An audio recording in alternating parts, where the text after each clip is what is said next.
Ibu, saya ingin bahas tentang sholat-sholat sunnah atau tatawuf. Ibu ya, sholat-sholat sunnah belum kan? Ya, tatawuf. Ya, sholat-sholat sunnah. Nah, saya bahas tentang keistimewaannya sholat sunnah. Jadi sholat sunnah itu sholat yang dikerjakan di luar sholat wajib, ya Bu ya. Untuk apa? Untuk menambal kekurangan, ya. Untuk menambal kekurangan yang mungkin terjadi pada sholat fardu, itu sholat sunnah, ya. Jadi sholat yang kita kerjakan di luar sholat wajib untuk menambal kekurangan yang mungkin terdapat pada sholat-sholat fardu. Kadang lambiar pikirannya kemana, kadang lupa rokaatnya, gitu ya Bu. Nah, sholat sunnah itu nambal pahalanya. Itu Bu sebenarnya ya, manfaatnya sholat sunnah. Ya. Nah, sekarang kita ambil keistimewaannya atau keutamaannya sholat sunnah. Yang pertama, saya bacakan hadis dulu. Sesungguhnya yang pertama-tama akan dihisab dari amal perbuatan manusia pada hari kiamat itu adalah sholat. Allah berfirman kepada malaikat, sedangkan Dia adalah Maha lebih mengetahui, periksalah sholat hambaku, cukupkah atau kurangkah? Maka jikalau terdapat cukup, dicatatlah cukup. Tetapi jikalau terdapat kekurangan, Allah berfirman pula, periksalah lagi apakah hambaku itu mempunyai amal sholat sunnah. Jikalau terdapat ada sholat sunnahnya, lalu Allah berfirman lagi, cukupkanlah kekurangan sholat fardu hambaku itu dengan sholat sunnahnya. Berarti itu yang pertama tadi ya, menambal kekurangan pahala sholat fardu. Jadi kalau misalkan pahala sholat fardu kita karena yang gelambiarnya, karena kurang khusyuknya, karena kurang tumaninanya, nilainya 6 misalnya, itu bisa 8 ditambah dengan sholat sunnah. Nah, makanya sayang kalau dia itu kalau nggak dipakai. Orang kita cuma nambah waktu berapa menit doang loh, nggak di luar waktu sholat. Itu yang nikmatnya itu. Sholat subuh cuma nambah lah 2 menit, 3 menit gitu ya Bu ya. Sholat zuhur memang yang lumayan 2, 4, 2. Ada yang 4, 2. Ada yang 4, silakan. Ya Bu ya, yang penting istiqomah. Ya, istiqomah itu keren ya. Itu. Jadi yang pertama itu menambal kekurangan pahala dari sholat fardu. Itu tadi hadisnya, disuruh periksa sholatnya. Kalau ada cukup nilainya 9, tulis 9. Tapi kalau ada nilainya yang kurang Bu, maka tambahin dari sholat sunnahnya. Makanya sholat sunnah juga tumaninah ya Bu, jangan cepat-cepat. Ya, itu. Saya bacakan hadis lagi. Bu, ini bukunya lama, ini saya zaman kuliah, zaman banget 9 berapa saya kuliah. Jelek warnanya sampai kuning. Ada sekarang bukunya tebel gitu Bu, jutaan, dan ini aja ya. Yang kedua sekarang apa? Yang kedua itu saya bacakan hadisnya sebentar. Allah tidak memperhatikan sesuatu amal perbuatan hamba yang lebih utama daripada 2 rakaat sholat sunnah yang dikerjakannya. Sesungguhnya rahmat selalu ditaburkan di atas kepala hamba itu selama ia sholat. Yang kedua, Allah memberikan rahmat kepada hambanya selama ia sholat. Rahmat itu kasih sayang loh Bu, Masya Allah. Allah ya memberikan rahmat kepada hambanya selama ia sholat sunnah. Silakan ditulis kalau hadisnya mau ditulis pendek kok.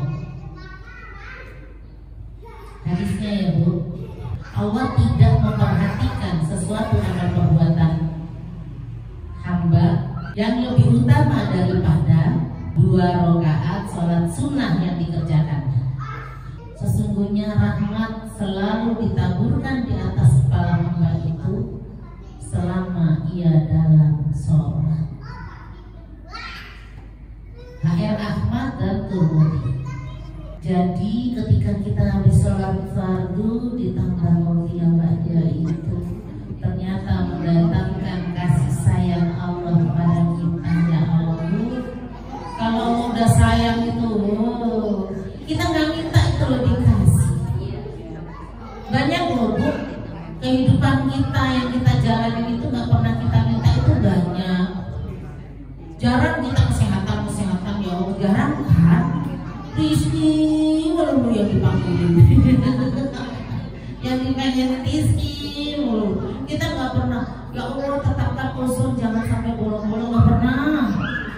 Ya Allah, berikan kami oksigen yang segar dan lain sebagainya, nggak pernah. Tapi dikasih oleh Allah Subhanahu Wa Taala, ya kan? Ini. Jadi Allah itu kalau udah sayang pada kita, ya. Makanya para sufi-sufi itu Bu, ulama-ulama yang sufi itu yang sudah kedekatannya sama Allah itu luar biasa gitu ya. Itu sampai mau minta itu malu sama Allah. Lah kita sholat duha 2 rakaat aja mintanya banyak banyak banget gitu. Itu minta kadang-kadang mereka malu, banyak dosa kita itu mau minta banyak apa kita sama Allah. Tapi ingat tadi selama kita sholat sunnah itu Allah akan memberikan rahmat kepada kita, kasih sayang. Jangankan Allah, suami kita lagi sayang sama kita kayak apa coba, ya Bu? Iya, makanya jangan kadang-kadang kita butuh melulu sama orang aja baik banget. Ibu baik. Pernah teman saya dijawabin sama suaminya, kurang apa sih Bu? Kerja segitu dari pagi sampai sore sebulan dikasih lo semuanya. Itu cuma senyum ke tetangga, dibetin. Nah, bukan ini suaminya ngomong gitu. Kadang-kadang kan begitu Ibu. Sama tetangga aja baik benar. Senyum. Sama aku kagak senyum-senyum. Adakah yang begitu? Ada kadang-kadang dia. Kadang-kadang kan kalau lagi begitu itu kita serasa sempurna sendiri. Iya. Ya, jadi itu ya Bu, kita kembali lagi ke laptop. Sayang, rahmat itu kasih sayang Allah yang diberikan oleh Allah kepada kita semuanya. Itu yang kedua. Jadi nggak rugi dong kalau kita salat sunnahnya. Yang ketiga saya bacakan hadisnya.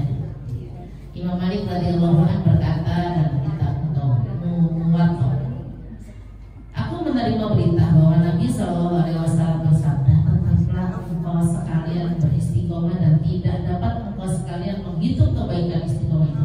Ketahuilah bahwa sebaik-baik amal perbuatan itu ialah sholat dan tidak dapat menjaga wudhunya kecuali orang-orang yang benar. Jadi sholat ini di hadis ini adalah sebaik-baik perbuatan. Sholat sunnah ya, bukan sholat wajib. Yang ketiga adalah sebaik-baik amal perbuatan. Sebaik-baik amal perbuatan. Bu, kalau sholat wajib kita merasa itu wajib, mau nggak mau pasti kita kerjakan ya, walaupun kadang-kadang hanya apa memenuhi kewajiban doang, bukan asik. Kalau Rasulullah kan sholat itu dinikmati, istirahatnya Rasul itu sholat, jadi nikmat banget sholat itu, benar-benar dikasih waktu yang khusus. Ya Bu ya, kadang-kadang kita waktu-waktu memang disenggangin waktu kalau kita waktu-waktu buat nyari waktu yang sempit-sempit aja gitu loh Bu ya. Jadi setelah kegiatan yang segitu banyaknya, sholat itu cuma disedikitin waktunya. Beda dengan Rasulullah, khusus waktunya itu. Ya, ayolah sekarang kita nikmati. Sudah usia umur ya Bu, kita udah gak muda semuanya, ini enggak ada yang muda kok kalian punya. Sudah 30 ke atas makanya cerita ya, jelang 50 tahun sebelumnya, 40 ada banyak. Ya Bu. Ya, kita lolos 50 tahun. Iya itu loh. dinikmatin sholat itu. Makanya saya kan kemarin ngajarin ke ibu itu di menu, sholat itu di menu, paham di menu. Kalau subuh enaknya pakai apa, duhur itu enaknya pakai apa. Jadi kita sholat itu nikmat, Bu. Bukan kok paksa banget ini sholat gitu ya, tapi nikmat. Qobliyah subuh enaknya pakai apa? Namanya udah saya ajarkan kuliah dulu ya. Nanti di sini kita bahas, ada doanya juga. Maghrib juga kuliah dulu ya Bu. Jadi kalau bisa semua sholat itu nggak ada yang sama. Orang sholat cuma satu ayat aja boleh. Ya, saya kalau dia subuh itu kan salam qaulan min rabbir rahim wa tazil yauma ayyuhal mujrimun ke bawah.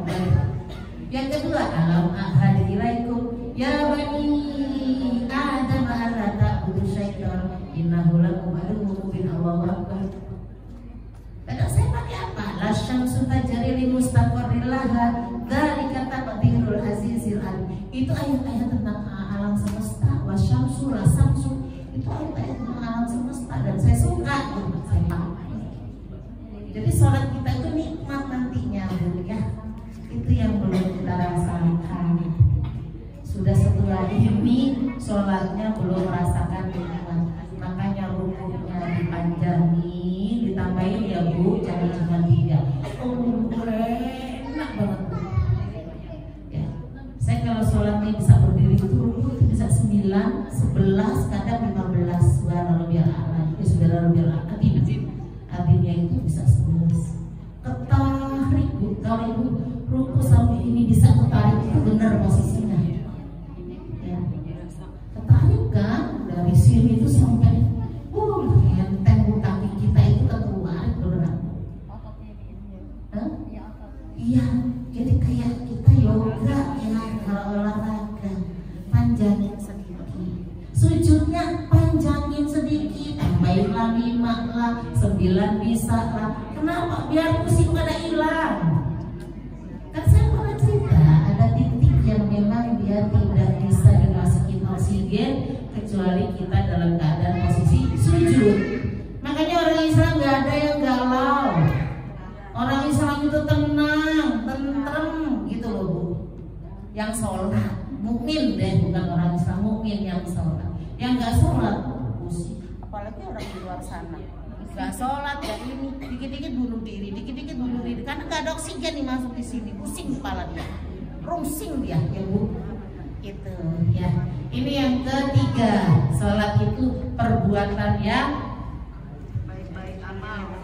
Ya, sebaik-baik amal perbuatan. Yang selanjutnya yang ketiga, Allahu Akbar. Iya, jadi saya baca hadisnya dulu, ya. Dari Imam Muslim radhiyallahu anhu meriwayatkan dari Abi Malik Al-Aslami katanya Rasulullah SAW bersabda, mintalah. Jawabku, ini Rasul yang ngomong ya. Mintalah, itu Rasul yang ngomong. Jawabku, aku mohon bersama berteman dengan Anda di surga. Beliau menjawab, apakah ada lagi selain itu? Tidak, saya hanya ingin berteman dengan Anda di surga. Bu, surganya Rasul loh. Iya, berteman dengan Rasul di surga, surganya Rasul di tengahnya gitu ya. Maka Rasulullah menjawab apa? Tolonglah aku untuk terkabulnya permintaanmu dengan memperbanyak sujud atau memperbanyak sholat sunnah. Berarti apa? Menjadi teman Rasulullah di surga. Ya Bu.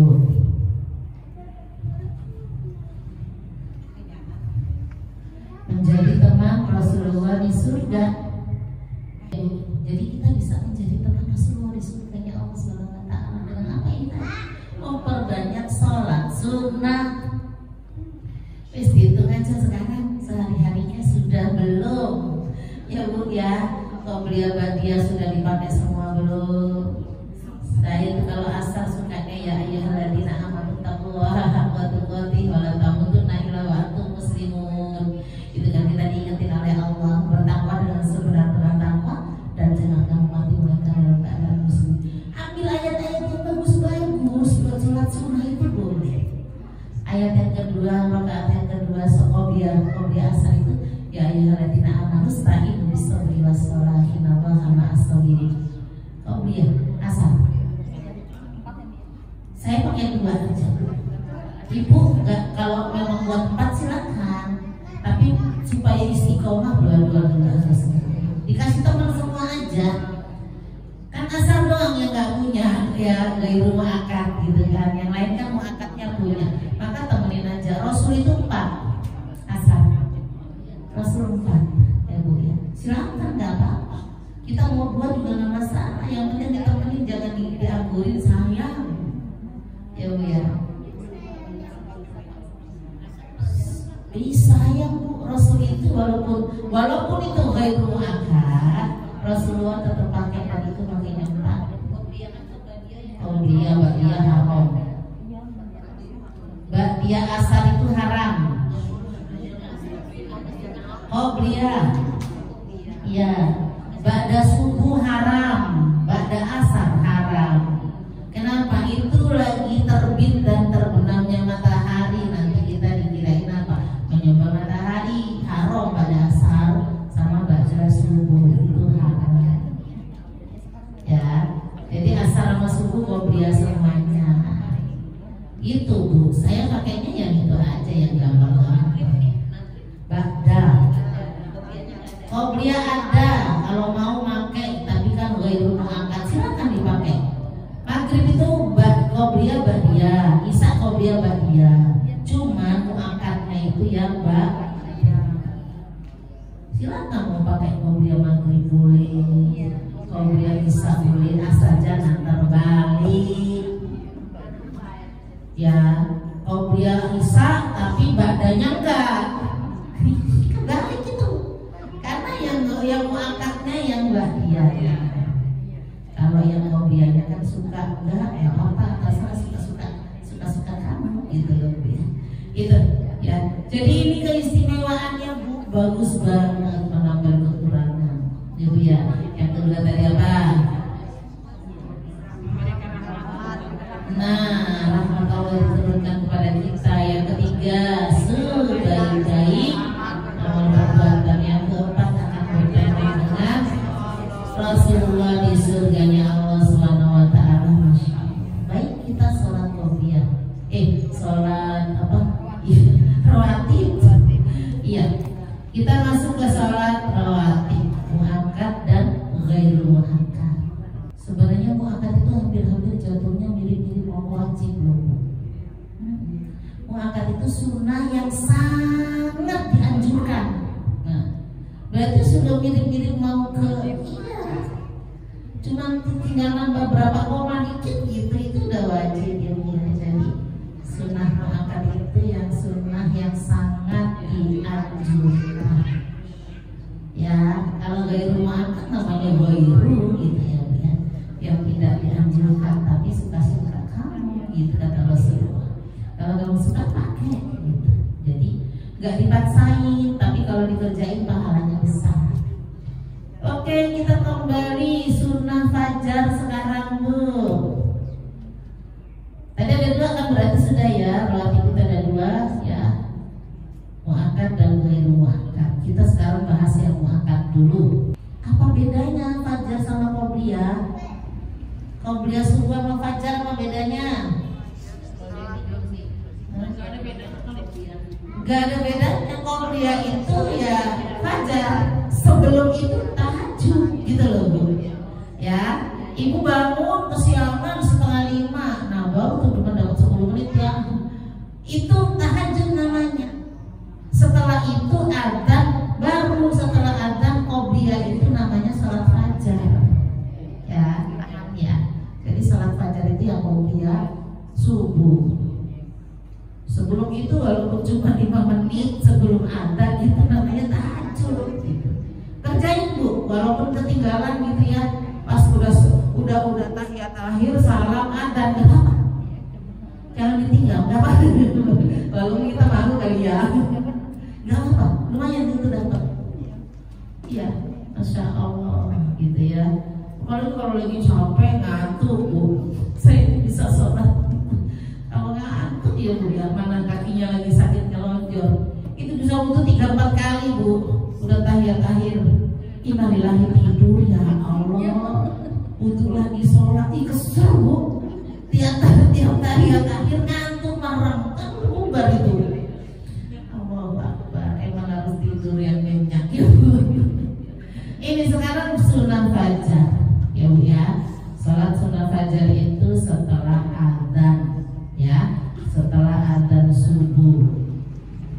Hadisnya Bu, emang ya 2 rakaat ya, 2 rakaat itu maksudnya sholat sunnah fajar ya Bu, lebih saya sukai daripada dunia seluruhnya. Ini beda konteks, nanti ada lagi yang itu. Ini yang konteks yang pertama. Kedua rakaat itu lebih saya sukai daripada dunia seluruhnya. Hadis yang pertama. Ini Aisyah yang ngomongin ya. HR Ahmad, Muslim dan Tirmidzi. Ahmad, Muslim, Tirmidzi. Ahmad, Muslim dan Tirmidzi. Yang kedua ya Bu, yang kedua dari Aisyah juga, dari Aisyah Nabi SAW bersabda, kedua rakaat sholat sunnah fajar itu lebih baik daripada dunia dan seisinya. HR Ahmad, Muslim, Tirmidzi, Nasa'i. Rakaatul fajri khairu minad dunya wa ma fiha. Kalau tadi bunga ahabbu ilayya minad dunya jami'ah. Tuh. Ya, kedua rakaat salat sunnah fajar itu lebih baik daripada dunia dan seisinya. Kita orang yang paling kaya. Hadisnya Ahmad, Muslim, Tirmidzi dan Nasa'i. Iya. Saya bacakan yang lainnya, nggak dicatat juga nggak apa-apa ya. Digalakan dalam sebuah hadis, la tad'u rakaatil fajri fa in taraddakumul khayl. Jangan engkau tinggalkan 2 rakaat salat sunnah fajar itu meskipun kamu dikejar oleh tentara berkuda.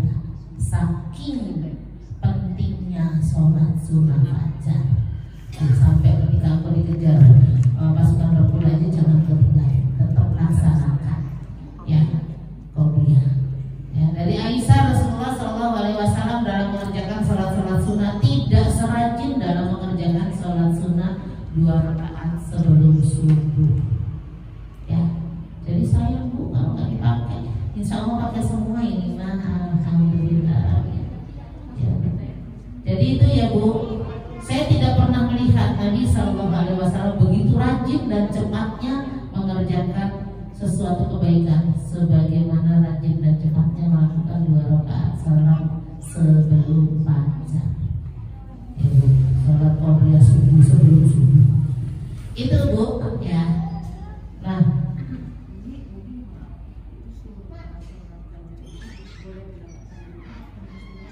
gimana Bu? Jadi bapak-bapak itu seharusnya lebih baik itu sunnah-sunnahnya di rumah, supaya rumah itu dapat sholat. Kalau bapak-bapak wajibnya di masjid ya Bu. Ya. Nah hampir tidak pernah di rumah. Jadi qobliyah subuh itu di rumah dulu, baru boleh di masjid. Atau di masjid dulu boleh saja. Iya. Cuman Rasul menganjurkan lebih baik sunnah itu di rumah biar rumahnya dapat cahaya sholatnya gitu ya Bu ya. Itu boleh aja di rumah kayak mau di masjid itu boleh ya Bu. Ini keringanan sholat sunnah fajar saya bacakan ya. Rasulullah SAW sholat 2 rakaat sebelum subuh di rumahku dan beliau melakukannya cepat sekali itu di rumah maksudnya cepat sekali, nggak secepat kita juga ya. Kita kan keterlaluan cepatnya. Jadi Rasul itu saking lamanya sholat, kalau sholat sebentar aja dibilang cepat sekali ya Bu. Itu. Terus saya bacakan lagi, Rasulullah sholat 2 rakaat sebelum subuh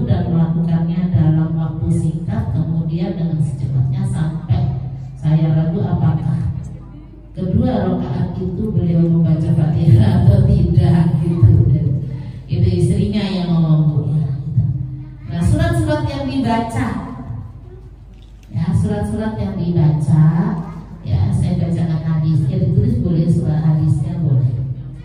Rasulullah SAW itu dalam kedua rakaat fajar membaca surat, ini ditulisnya kuliah ya, kuliah ayyuhal kafirun dan qul huwallahu ahad. Iya, kuliah ini ya. Rasulullah SAW itu dalam kedua rakaat fajar membaca surat kuliah ayyuhal kafirun dan qul huwallahu ahad, serta dibacanya perlahan-lahan, artinya tidak dikeraskan. Perlahan-lahan dalam kurung tidak dikeraskan. Ya, Ahmad dan Tahawi, maaf, Ahmad dan Tahawi. HR-nya. Karena Rasulullah SAW yaqra'u fi rakaatil fajr bikul ya ayyuhal kafirun, kul ya bikul ya ayyuhal kafirun wa qul huwallahu ahad, ya makana yusirru biha. Itu ya. Yang selanjutnya saya bacakan arti hadisnya dari Aisyah. Kedua surat itu sebaik-baik surat.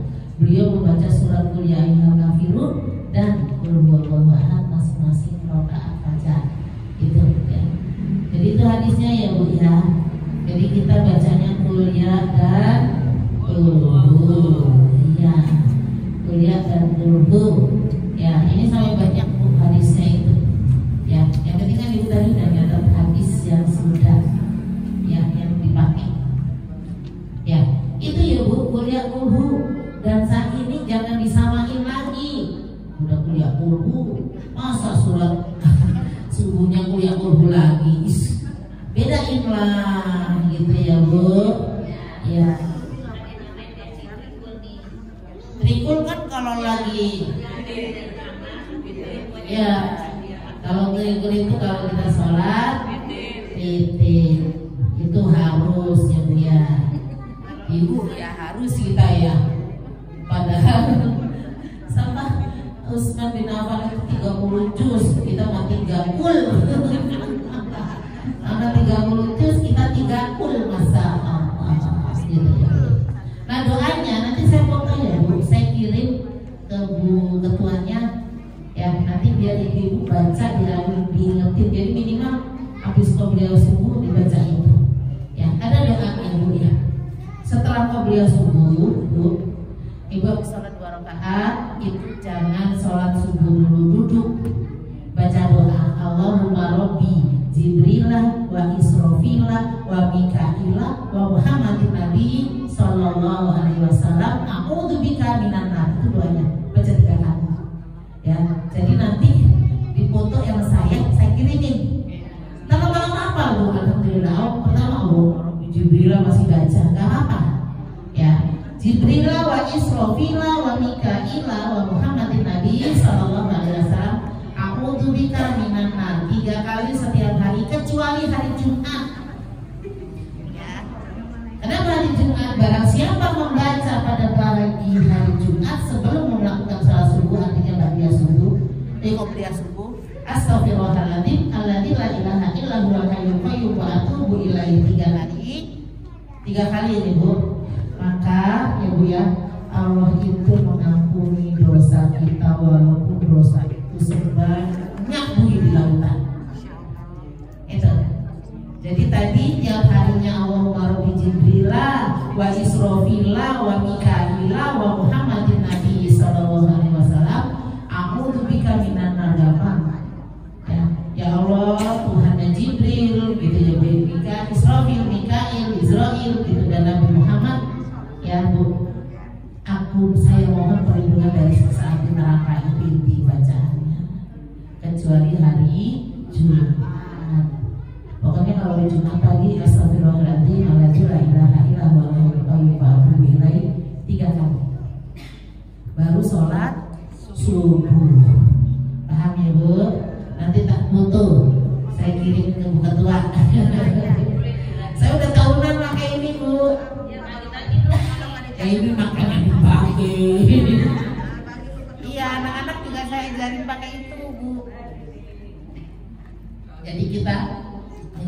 juga dari siksa api neraka. Ya, dan ketika hari Jumat minta ampun sama Allah, maka dosa sebanyak buih di lautan itu akan diampuni oleh Allah Subhanahu wa taala. Bu, itu salat sunah fajar. Mengkodok salat sunah fajar boleh enggak? Boleh. Salat qobliyah subuh dikodok, bukan salat subuh. Ya, setelah salat subuh dikerjakannya. Ya. Kalau ketinggalan. Iya. Boleh. Mengkodok qobliyah subuh. Ibu kan kita biasa sholat qobliyah subuh. Suami-suami kita biasa sholat qobliyah subuh. Tahu-tahu agak kesiangan. Ya. Sudah adzan, sudah ini wudu, tahu-tahu selalu udah koma. Kalau sholat qobliyah subuh akan ketinggalan, maka ikut jamaah dulu. Ya, jadi jangan ih, aliran apa kali itu? Sesat itu habis sholat subuh di sholat haram tahu. Lihat dulu niatnya. Lihat dulu. Jadi karena kita sering, kalau di rumah nggak usah ya Bu. Kalau di rumah, cepet sholat udah komat, kita nggak ikut jamaah. Ini yang bapak-bapak yang biasa ikut jamaah, biasa qobliyah subuh, kesiangan. Kan kadang-kadang kita pernah ya kesiangan begitu, gitu. Jadi mau qobliyah nggak kejar, maka ikut sholat wajib dulu. Habis sholat wajib boleh mengkodok, ya. Jadi niatnya yang mengkodok qobliyah subuh, boleh.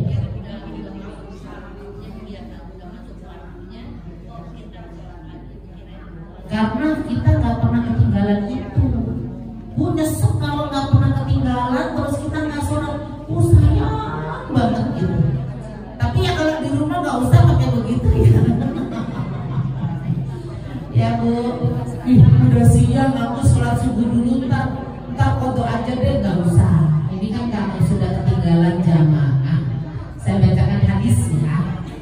Ini hadisnya saya bacakan. Bismillahirrahmanirrahim. Ya.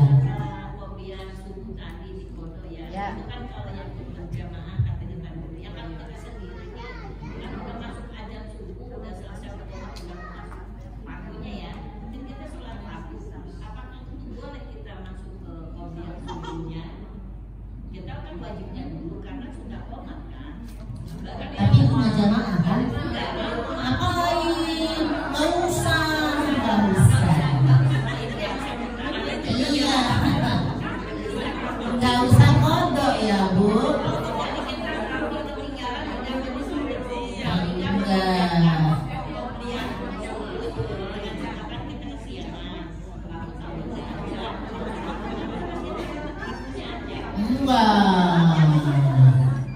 Qobliyah aja.